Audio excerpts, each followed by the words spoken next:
एक बात बताइए, अगर हिंदू राष्ट्र बन जाएगा तो नुकसान किसको होगा? फायदा किसको होगा? फायदा पूरी मानवता को। मेरे को अपने धर्म पे पूरा भरोसा है, दुनिया इसकी तरफ खींची चली मुझे भी जाएगी, है। तो इसमें राष्ट्र घोषित करने की क्या जरूरत है? मैं तो कह रही हूँ पूरी दुनिया में हिंदू धर्म का प्रचार प्रसार हो, अपने आप लोग इसकी तरफ वो खींचे तो हम आएं। कर ही रहे हैं। किसी की घोषणा की जरूरत नहीं है ना, वो मुझे तो हम एक कर ही एक रहे हैं। एक एक घोषणा की आप जरूरत नहीं है कि हम हिंदू धर्म को एक एक खाके में, एक ज्योग्राफी में क्यों बांधे। हम तो कह रहे हैं पूरी दुनिया में हिंदुत्व फैले। अरे फैल रहे हैं हिंदू। हाँ, तो फिर क्या और जरूरत है उसे एक ज्योग्राफिकल बाउंड्री में बांधने की क्या जरूरत है? क्या जरूरत है? मैं तो कह रही हूँ कि अगर लोगों को पसंद आएगा हिंदू धर्म इतना, उसमें इतनी अच्छाइयां नजर आएंगी, तो हो सकता है America, Britain, south Africa, Antarctica से लेकर सब जगह हिंदू ही हिंदू होंगे। क्या दिक्कत है उसमें?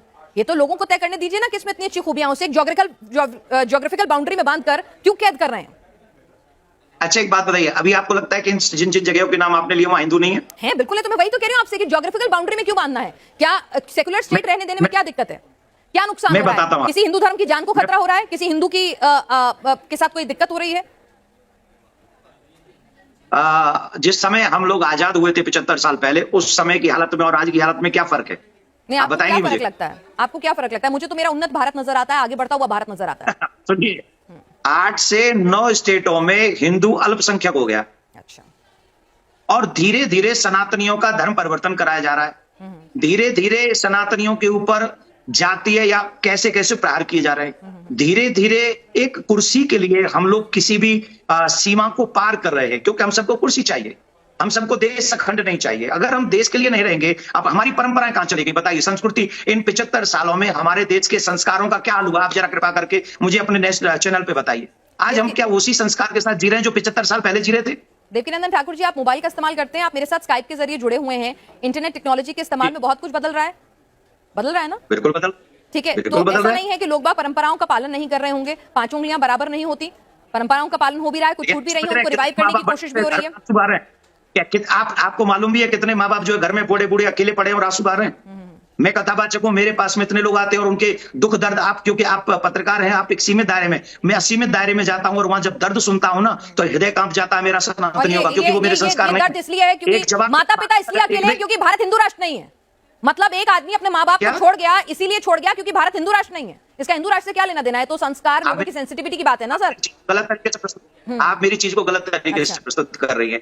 हिंदू राष्ट्र का मतलब है सनातन परंपरा, सनातन संस्कृति। सनातन संस्कृति के ही हमारे आचार्य भगवान श्री राम जो अपने मां सौतेली मां के कहने पर 14 वर्ष के लिए वन को चले गए थे, वो है संस्कार। और ऐसा संस्कार निर्माण करेगा हिंदू राष्ट्र का, सनातन राष्ट्र का। और वो सनातन राष्ट्र किसी पे कुठाराघात नहीं करेगा। सनातनियों ने किसी पर आक्रमण नहीं किया है। सनातन किसी को मारना नहीं चाहता। सनातन सबको प्यार देना चाहता है। सनातन सबको अपने साथ में रखना चाहता है। मैं एक जगह पर था, एक पत्रकार बंधु ने कहा जब आप हिंदू राष्ट्र बनाएंगे तो आप हमें कृपा करके बताइए उसमें हमारे मुसलमान भाइयों की क्या उपलब्ध क्या रहेगा, मुसलमान भाइयों का क्या रहेगा? मैंने उससे कहा था कि यही रहेगा जैसे राम जी के राज्य में लक्ष्मण का था, जैसे शत्रुघ्न का था, वैसे भरत का था। ये है सनातन, ये है हिंदू राष्ट्र। हिंदू राष्ट्र बनेगा, हिंदू धर्म इतना कमजोर है कि उसे क्या पूछना, क्या हिंदू धर्म इतना कमजोर है कि उसे एक डिक्लेरेशन की जरूरत है? हिंदू धर्म इतना कमजोर है कि उसे डिक्लेरेशन की जरूरत है कि हिंदू राष्ट्र बना लो? मैंने कहा ना, हिंदू धर्म इतना कमजोर है, देश के कानून पे भरोसा नहीं है। अगर आप कह रहे हैं धर्म परिवर्तन हो रहा है तो मुसलमानों का भी हो रहा है। मुसलमानों का धर्म परिवर्तन तो बागेश्वर महाराज ने अपने मंच पर कराया और बड़े गदगद हुए, बड़ी तालियां बजवाई कि बहुत खूबसूरत शानदार काम किया है।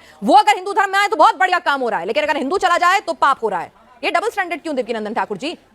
इस देश में आजादी के समय कितने मुसलमान भाई थे? सर मैंने क्या कहा? कितने हिंदू? और हिंदू उस रेशो से नहीं बढ़ रहे हैं, आप ये कह रहे हैं हिंदू उस रेशो से नहीं बढ़ रहे हैं।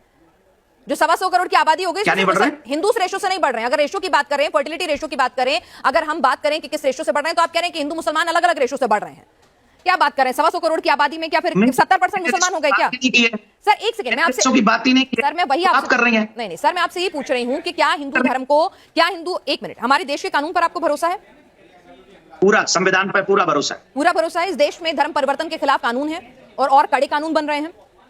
उन कानून और बनने चाहिए, ठीक है। कानून में कमी पेशी हो सकती है, बिल्कुल आपको अधिकार है इस देश के नागरिक होने के नाते उसके खिलाफ आवाज उठाने का, और कड़ाई से होना चाहिए, एग्जीक्यूशन और बेहतर होना चाहिए। तो जब कानून अपना काम कर रहा है तो हमारे देश की सेकुलर छवि को हम क्यों खत्म करें? अगर हमें अपने धर्म का प्रचार प्रसार करना है तो उस धर्म में इतनी शक्ति और इतना भरोसा होना चाहिए, अपने धर्म पे इतना विश्वास होना चाहिए कि वो खुद ब खुद दुनिया उसके आगे खींची चली आएगी। हमारे सनातन से भय किसको है? हमको तो ये बताइए ना, हमें तो ये नहीं समझ में आ रहा। तो फिर क्या जरूरत है हमारे सनातन? तो हिंदू राष्ट्र की जरूरत क्या है जब देश में कानून मौजूद है? आपको अपने धर्म पे विश्वास है कि इसमें इतनी अच्छाइयां हैं कि दुनिया इसकी तरफ खींची चली आएगी। दुनिया के लोग आते हैं सनातन में अध्यात्म की तलाश में। हिंदुस्तान में एक नहीं कई बड़े बड़े सितारों के नाम है, हॉलीवुड की हस्तियां आती हैं, स्टीव जॉब्स आते हैं, मार्क जुकरबर्ग आते हैं, बराक ओबामा अपने साथ हनुमान जी की कीचेन लेकर चलते हैं, ऐसा नहीं है कि तो भाई हिंदू राष्ट्र हुए बिना, घोषित किए बिना, मैं कह रही हूँ ना, हिंदू राष्ट्र की घोषणा किए बिना हिंदू धर्म पहुंच रहा है ना दुनिया में, तो हिंदू राष्ट्र की घोषणा करके ऐसा क्या मिल जाएगा? कानून है। अगर आपको लगता है धर्म परिवर्तन बहुत बड़ी दिक्कत है तो कानून है उसके लिए,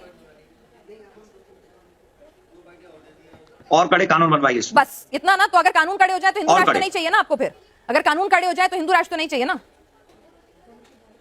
मेरी अंतिम सांस तक मुझे हिंदू राष्ट्र चाहिए। चलिए ठीक है, आपके अंतिम सांस तक चाहिए। ये बताइए देवकीनंदन ठाकुर जी, अब आप मुझे बताइए कि हिंदू धर्म के ही बड़े बड़े धर्मगुरु, बड़े बड़े माननीय जो हैं वो ये कह रहे हैं कि कथावाचकों को कथावाचक का काम करना चाहिए, चमत्कार दिखाने का काम उनका नहीं है, वो ईष्ट पर छोड़ देना चाहिए। वो भगवान के चमत्कार हैं, भगवान की लीलाएं हैं, आप भगवान में भरोसा करना सिखाइए, लेकिन चमत्कार करके लोगों को इस तरह से भ्रमित ना कीजिए। अगर किसी संत महात्मा ने कहा है और किसी विद्वान महानुभाव ने कहा है तो मैं उनको नमन करता हूं और उनकी बात मेरे सर माथे, और जो वो कहेंगे हम वही करेंगे। और अगर किसी पॉलिटिशियन ने कहा है तो मैं इसमें एक पॉजिटिव, क्योंकि मैं क्यों उनका साथ दे रहा हूं या मैं उनका समर्थन क्यों कर रहा हूं, उसके पीछे एक पॉजिटिव मेरी एक थिंकिंग ये है कि जो लोग दुखी होते हैं, वो जो दुखी होते हैं वो कभी किसी दरबार में जाते, कभी किसी दरबार में जाते और उनपे नाना प्रकार, और आप, मैं सच्ची बोल रहा हूं, आई स्वेयर, मैंने ऐसे लोगों को भी सुना है जो ये बताते हैं कि हम, हमारे ऊपर ही प्रेत बाधा थी, हम फलाने व्यक्ति के पास में गए, वो फलाना व्यक्ति, में उसका नाम नहीं कर रहा हूं, नहीं तो कोई कहेगा वो धर्म को बदनाम करने के लिए बात कर रहे हैं। वो व्यक्ति कम से कम सनातनी नहीं था, ये समझ लीजिए, स्पष्ट समझ लीजिए। हम उसके पास में गए और आई प्रॉमिस, मैं सच बोल रहा हूं, एक एक वर्ड, उसने कहा कि हम उसके पास में गए ठीक कराने, फिर उसने हमारा जन क्या क्या शोषण किया, और जब जब हम बचना चाहते हैं तब तब वो कहते हैं हम तुम्हारे घर में ये प्रॉब्लम नहीं होता क्या? आसाराम बापूजी और बाबा राम रहीम कहां चले गए? मतलब शोषण सनातन में नहीं होता क्या? 5 उंगलियां बराबर नहीं है सर? नहीं, आप बहुत अच्छी बात कर रही हैं, कुछ अच्छे लोग वहां भी होंगे, कुछ बुरे लोग यहाँ भी हैं, कुछ बुरे लोग वहां भी होंगे। आप टारगेट कर रही है सनातन को? नहीं सर, मैं खुद सनातनी हूँ, मैं खुद सनातनी हूँ, मैं हिंदू धर्म को प्रैक्टिस करती हूँ, मेरे हाथ में कलावा बंधा हुआ है, आज भी मैं हनुमान मंदिर जाऊंगी, मैं पक्की हिंदू हूँ। इसका मतलब ये नहीं है कि मुझे दूसरे धर्मों के ऐप दिखेंगे और अपने धर्म में सिर्फ अच्छाई, आंखें मूंद लेने से शेर मुझे नहीं खाएगा, ऐसा नहीं हो सकता। मेरी बात सुनिए ना, चमत्कार की बात कर रही है ना आप, तो मैं चमत्कार पे एक एग्जाम्पल आपको दे रहा हूँ, मैं आपको एक एग्जाम्पल दे रहा हूँ। सबसे पहले समझ लीजिए, मैं बागेश्वर धाम वाले महाराज जी का प्रवक्ता नहीं हूं, मैं बड़ा भाई, वो मुझे मानते हैं, मैं उनको छोटा भाई मानता हूं, ठीक है ना? तो आप इस बात को, आपने चमत्कार की बात की तो मैं उसको उत्तर दे रहा हूं, आप उस बात को और एक कदम आगे ले गई, वो बात तो ठीक नहीं है ना आपकी। आप इस बात को समझिए, उन्होंने ऐसा कहा,